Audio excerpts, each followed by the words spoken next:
Hi, good morning.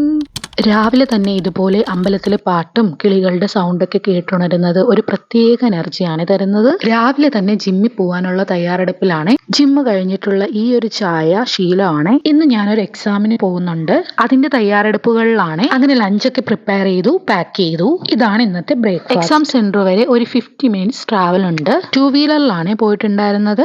അങ്ങനെ റെഡിയായി. ഉച്ചയ്ക്കാണ് exam centre എവിടാന്നൊക്കെ ഞാൻ കാണിക്കാട്ടോ. നിങ്ങളൊക്കെ എങ്ങനെയാ എക്സാമിന് തലേന്ന് തന്നെ എല്ലാ കാര്യങ്ങളും എടുത്തു വെക്കുന്നവരാണോ? ഞാനങ്ങനെ അല്ല, എക്സാം ഡേക്കാണ് ഇതെല്ലാം സെറ്റ് ചെയ്യുന്നത്. കുറച്ചധികം വെയിൽ കൊള്ളാനുള്ളത് കൊണ്ട് ഈ ചെരുപ്പായിരിക്കും ബെസ്റ്റ്. അങ്ങനെ പോവാനായിട്ട് റെഡിയായി ഇറങ്ങി. ഒരു 11:30 റെഡിയായി ഇറങ്ങണമെന്നുള്ള ഒരു ഉദ്ദേശത്തോടു കൂടിയാണ് റെഡിയായതെങ്കിലും അങ്ങനെ 11:10 നമ്മൾ റെഡിയായി കഴിഞ്ഞിട്ടുണ്ടായിരുന്നു. നമ്മൾ എക്സാമിന് വേണ്ടിയിട്ട് പ്രിപ്പയർ ചെയ്തിട്ടില്ലെങ്കിലും അത് പോയി അറ്റൻഡ് ചെയ്യാന്നുള്ളതാണ് എൻ്റെ ഒരു അഭിപ്രായം. അത് നമുക്കൊരു എക്സ്പീരിയൻസ് ആണ് കേട്ടോ. ഈ കാണുന്നത് തിരുവനന്തപുരത്ത് തന്നെ ഏറ്റവും ഫേമസ് ആയിട്ടുള്ള ഒരു പള്ളിയാണ്. നിങ്ങൾക്ക് അറിയായിരിക്കും. ഈ പള്ളിക്കടുത്ത് ഇതാണ് എൻ്റെ എക്സാം സെന്റർ. ഇവിടെ കണ്ട കാഴ്ചയാണ് കേട്ടോ ഇത്. എന്ത് ഭംഗിയല്ലേ കാണാനായിട്ട്. അപ്പൊ ഞാൻ പോയി എക്സാം അറ്റൻഡ് ചെയ്തിട്ട് വരാം. Okay, by.